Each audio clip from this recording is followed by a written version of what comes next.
Azərbaycanın turizmin inkişafı üçün ABŞ, İran və Avropa ölkələrinin vətəndaşları üçün viza rejimini ləğv etməsi təklif olunub. Belə təkliflə Milli Məclisin bugün keçirilən iclasında millət vəkili Qüdrət Həsənquliyev çıxış edib.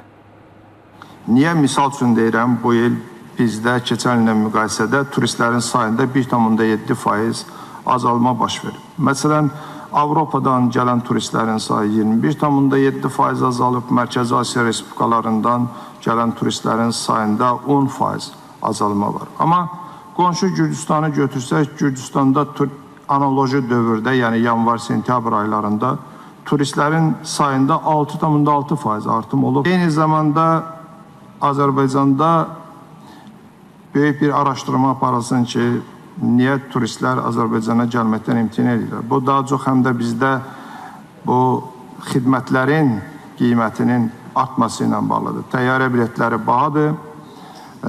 Ümumiyyətlə, ictimai yaşayış obyektlərində qiymətlər həddindən artıq bahadır və ucuz hotellər Azərbaycanda yoxdur.